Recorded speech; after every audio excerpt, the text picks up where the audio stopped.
नमस्कार. आज मी जे ठिकाण तुम्हाला दाखवणार आहे ते निसर्गरम्य तर आहे, पण धार्मिक आणि ऐतिहासिक दृष्ट्या सुद्धा अतिशय महत्त्वपूर्ण आहे. तुम्ही ओळखलं का आपण कुठे आहोत? आज आपण आहोत किल्ले पन्हाळगडावर. एक ऐतिहासिक वारसा असलेलं हे ठिकाण आहे. छत्रपती शिवाजी महाराजांचा दीर्घकाळ वास्तव्य राहिलेला हा किल्ला ऐतिहासिकदृष्ट्या फार महत्त्वाचा आहे. शिवछत्रपतींच्या पदस्पर्शाने पावन झालेली ही भूमी. पन्हाळा किल्ला कोल्हापूरपासून 20 किलोमीटर अंतरावर आहे आणि हिवाळा, पावसाळा, उन्हाळा कोणत्याही ऋतूत तुम्ही इथं जा, हा सुंदरच दिसतो. गडाच्या सुरुवातीलाच किल्ले पन्हाळगड लिहिलं आहे. इथे आहे 4 दरवाजा. पूर्वी इथं 4 दरवाजे होते, म्हणून याला 4 दरवाजा असं म्हणतात आणि हाच गडाचा मुख्य दरवाजा होता. आता त्याचे भग्नावशेष पाहायला मिळतात. इथे जवळ पराशर आश्रम आहे. त्याचा व्हिडिओ आपल्या चॅनलवर आहे, तो नक्की पहा. इथून थोड्याच अंतरावर वीर शिवाकाशील यांचा पुतळा आहे. स्वराज्यासाठी आपल्या प्राणांचे बलिदान केलेले हे वीर, जे आजही आपणाला स्वराज्य रक्षणाची प्रेरणा देतात. आणि मग आम्ही येऊन पोचलो सोमेश्वर तीर्थाजवळ. सोमेश्वर तीर्थ म्हणजेच सोमेश्वर तलाव, च्या शेजारीच सोमेश्वर महादेव मंदिर आहे. हे मंदिर पूर्वाभिमुख आहे.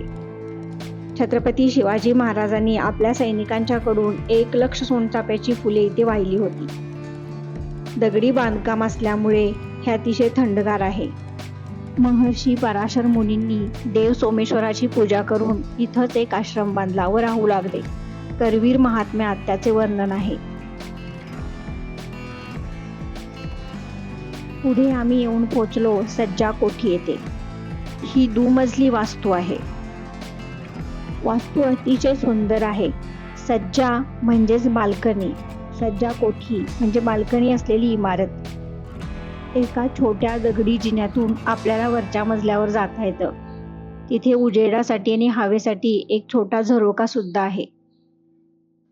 इथं उभारल्यानंतर हवा तर थंडगार आहेच, पण खालचा संपूर्ण परिसर अतिशय सुंदर दिसतो. आणि यानंतर आपण पाहणार आहोत अंबरखाना म्हणजेच धान्याचं कोठार. हे धान्याचं कोठार म्हणजे त्या काळातील अतिशय भव्य आणि सुनियोजित रचना. अतिशय भक्कम असलेली ही वास्तू दगड आणि चुनाच्या मिश्रण वापरून बांधण्यात आलेली आहे.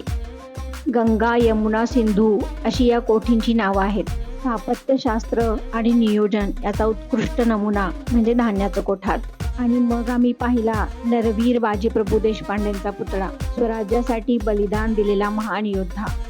त्यांच्या असामान्य पराक्रमामुळेच पावनखिंड आणि नरवीर बाजीप्रभू देशपांडे अजरामर झाले आहेत. मग पाहिली अंधार बाव. ही 3 मजली इमारत आहे. खालच्या मजल्यावर स्वच्छ सुंदर अशी पाण्याची विहीर आहे.